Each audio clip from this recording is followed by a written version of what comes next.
Saudara, kita perdalam kasus 3 anggota TNI yang menculik, memeras, dan menganiaya hingga tewas warga sipil bersama Kepala Dinas Penerangan TNI Angkatan Darat, Brigjen Hamim Tohari. Pak Hamim, selamat petang. Selamat petang, Mbak.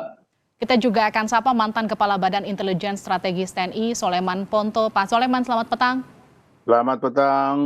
Saya ke Pak Hamim dulu ya. Pak Hamim, di kasus Imam Ya. Mashkur ini 3 anggota TNI sudah dijadikan tersangka. Jadi motif dan perannya apa, Pak Hamim?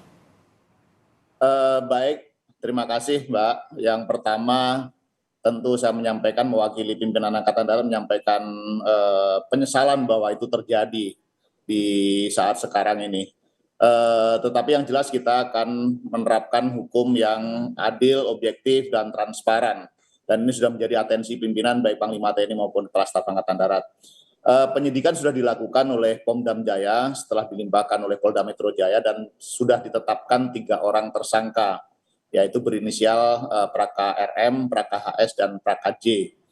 Untuk peran masing-masing serta motif ini memang belum bisa disimpulkan hingga saat ini karena masih terus didalami oleh penyidik, karena ada alat bukti yang masih terus dicari yang memang sengaja ini dibuang oleh pelaku untuk menghilangkan jejak, yaitu alat bukti kunci adalah telepon genggamnya si korban.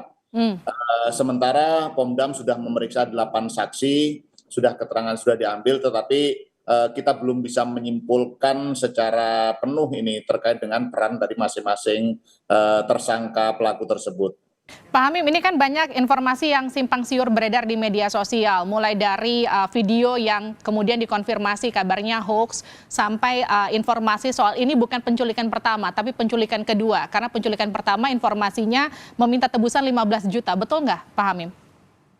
Betul, Mbak. Dari keterangan yang sudah kita dapatkan, memang ini bukan kali pertama ketiga tersangka pelaku tersebut melakukan penculikan dan pemerasan kepada korban maupun keluarganya. Hanya pastinya berapa kali yang sudah dilakukan, kemudian apakah korbannya sama, termasuk yang informasi yang beredar bahwa kepada korban yang meninggal itu, kepada keluarganya pernah diminta uang tebusan 15 juta dan kemudian 50 juta. Ini yang sedang didalami terus oleh penyidik, apakah yang melakukan itu juga pelaku yang sama sekarang 3 orang ini. Ini yang akan terus dikembangkan, dan apabila nanti ada perkembangan dinamika selanjutnya ditemukan pelaku baru, tentu nanti juga akan kita sampaikan kepada publik. Intinya kita ingin mengusut tuntas peristiwa ini, termasuk latar belakang dan siapa saja yang terlibat di dalamnya. Pak Hamim, kalau soal video yang kemudian dikonfirmasi hoax, itu betul hoax ya Pak, yang dikirimkan ke keluarga? Yang kita dapatkan dari alat bukti yang kita kumpulkan sejauh ini, itu tidak bisa dipertanggungjawabkan karena berbeda dengan keterangan yang diberikan oleh para tersangka maupun saksi. Tetapi nanti dalam perjalanannya, karena ini masih dalam proses pencarian alat bukti kuncinya yaitu handphone, nanti kalau memang itu terkonfirmasi benar nanti akan kita sampaikan. Tapi sejauh ini tidak berhubungan dengan apa yang sudah disampaikan oleh para saksi maupun keterangan dari tersangka. Oke, Pak Hamim, kalau artinya gini, korban berasal dari Aceh, sementara 3 pelaku yang berasal dari TNI ini kan juga berasal dari Aceh. Artinya mereka sudah mengenal dari sebelum anggota TNI ini bertugas di Jakarta. Saya menghindari, Mbak, untuk menyebutkan nama tempat, ya, karena yang jelas mereka berasal dari wilayah atau daerah yang sama. Tetapi hasil pengambilan keterangan sejauh ini, antara korban dengan pelaku ini tidak saling mengenal secara pribadi. Tetapi mereka karena berasal dari daerah yang sama, itu ada komunitas, ada perkumpulan, ada interaksi sesama orang yang berasal dari daerah yang sama, kemudian saling memberikan informasi, kemudian ada informasi bahwa di sana ada yang berjualan kosmetik, kemudian inilah yang kemudian dimanfaatkan oleh pelaku untuk berpura-pura menjadi penegak hukum yang sedang mengejar ataupun menangkap pelaku jual beli obat-obatan terlarang. Tetapi ini secara keseluruhan masih sedang didalami untuk dilihat nanti secara pasti apakah memang betul seperti itu ataukah ada hubungan atau komunikasi sebelumnya. Sekali lagi ini belum bisa kita simpulkan karena alat kuncinya, alat bukti kuncinya yaitu berupa telepon genggamnya korban ini masih dalam proses pencarian. Nanti kalau bukan akan diambil dari sana datanya. Pak Hamim, kalau yang korban satunya lagi itu apakah kemudian juga mengenal pelaku dan juga korban satunya yang kemudian tewas? Inilah yang masih belum ini, Mbak, belum sementara yang sudah didapatkan keterangannya mereka tidak saling mengenal, Pak. Antara pelaku kedua yang kemudian dilepaskan itu juga tidak kenal dengan pelaku sebelumnya. Oke, saya ke Pak Soleman. Pak Soleman, bagaimana Ya. Anda melihat kasus ini, Pak Soleman? Apa yang disampaikan Pak Hamim tadi itu ada benarnya. Jadi saya mendapat info bahwa betul mereka tidak saling mengenal. Fakta yang kedua, mereka sama-sama dari Aceh. Fakta ketiga, itu ada penjualan alat kosmetik, tapi di balik itu ada obat-obatan lain yang menjadi barang dagangan. Oke. Nah, para penjual ini, toko-toko ini ada tuannya. Jadi tuannya itu tahu toko ini, toko ini, toko itu. Nah, tuannya inilah yang menugaskan ketiga orang ini untuk menarik bahwa kamu menjual barang-barang yang terlarang, untuk itu harus ada kompensasi. Inilah yang ditugaskan orang tiga ini. Makanya mereka saling tidak kenal. Itu info yang saya dapat. Berarti ada aktor intelektual ya, Pak? Intelektualnya sih tidak, kita tidak tahu intelektual atau tidak, tapi dia yang mengendalikan itu toko-toko itu. Bukan mengendalikan, tahu ada toko ini, toko ini, toko ini, toko ini, itu tahu. Oke. Nah itu apakah itu intelektual atau tidak, saya nggak jelas apa istilah intelektual itu. Tetapi pengendali penjualan toko-toko itu. Pak Soleman, bisa nggak kalau kita bilang ini faktor ekonomi jadi pemicunya? Bisa ekonomi, bisa kenakalan. Oke. Bisa dua. Kalau kasus seperti ini, apakah ini kasus yang biasa terjadi atau seperti apa, Pak Soleman? Biasa bagaimana maksudnya? Maksudnya ini bukan biasa. kasus pertama? Oh ya enggak lah, kalau di TNI ini kan baru pertama, ini baru kita lihat ya, ini seperti ini. Betul. Jadi itu bisa kenakalan, bisa ekonomi, itu bisa saja. Namanya tentara kan nakal, makanya harus dijaga baik-baik. Kalau salah jaga dia pergi. Makanya tentara itu aturannya keras. Karena memang dipilih orang-orang nakal. Kalau nggak nakal mana mau disuruh bertempur. Memang dasarnya begitu. Makanya harus dijaga baik-baik, aturannya harus keras.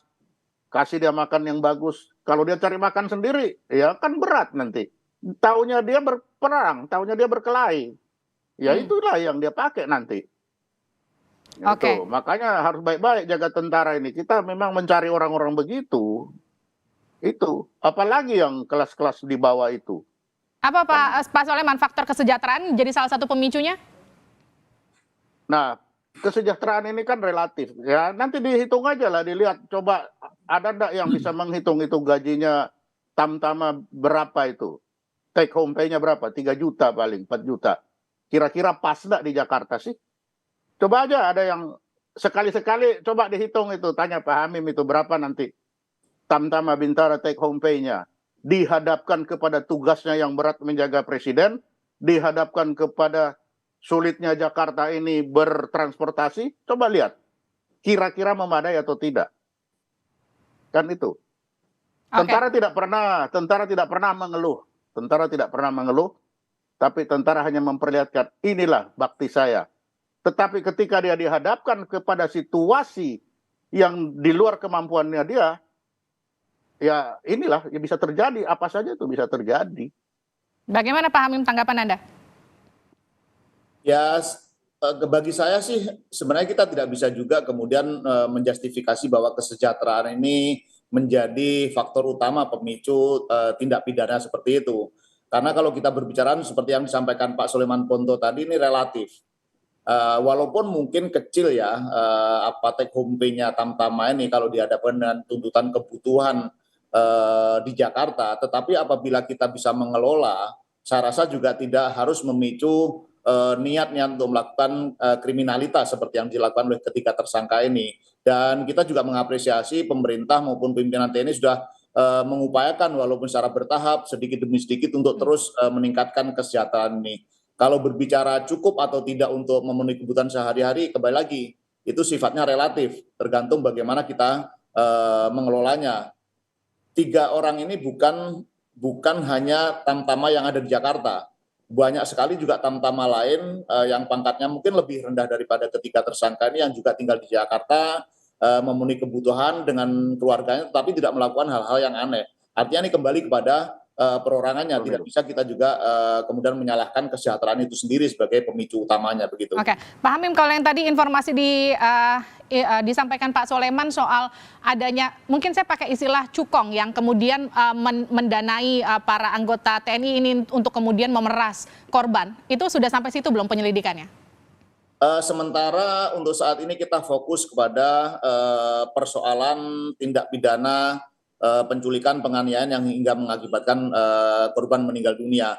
Masalah kemudian ada isu-isu lain di balik itu, secara informasi intelijen mungkin memang Pak Sulaiman Ponto yang lebih paham karena beliau memang basicnya intelijen. Tetapi kami dari penyidik Pomdam Jaya ini lebih fokus sekarang untuk membuktikan tindak pidana penculikan, penganiayaan hingga pembunuhan yang mengakibatkan meninggal dunia itu. Nanti masalah ada kemudian transaksi obat-obatan terlarang, ada cukong dan sebagainya, tentu ini perlu dilakukan secara bersama-sama dengan pihak kepolisian karena ini bukan kemudian sesuatu yang melibatkan tentara secara berdiri sendiri, begitu Mbak. Oke, saya ke Pak Soleman. Pak Soleman, Panglima kan meminta hukuman berat bahkan sampai hukuman mati ancamannya. Ini seperti apa tanggapan Anda?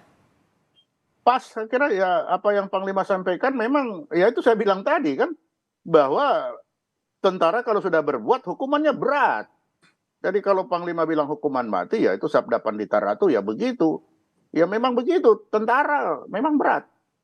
Tidak ada tempat buat kesalahan untuk tentara. Ya itu betul Pak Hamim tadi, kesejahteraan pun itu tidak bisa dijadikan alasan. Makanya saya bilang tadi kan bisa kenakalan, bisa itu. Tapi kalau berani berbuat, ya berani bertanggung jawab. Ya memang itulah tentara. Oke. Itu. Terakhir Pak Hamim soal respon dari instruksi Panglima untuk hukuman mati? Memang sudah ada, sebenarnya Panglima juga tidak menyatakan dengan eksplisit bahwa hukuman mati. Kalau memang terbukti ini mungkin kena pasal pembunuhan berencana, ancaman hukuman maksimalnya kan hukuman mati. Tetapi kembali lagi ini tentu hukum tidak bisa ataupun menanti keputusan hakim juga tidak bisa dipengaruhi oleh pendapat orang ataupun instruksi dari yang lain-lain. Hakim akan melihat fakta-fakta persidangan. Apakah memang ini masuk kategori pembunuhan berencana ataupun yang lain-lain, nanti yang akan memutuskan adalah hakim berdasarkan fakta-fakta persidangan dari hasil olah yang dilakukan oleh penyidik Pomdam Jaya, nanti penuntutan dilakukan oleh auditor militer.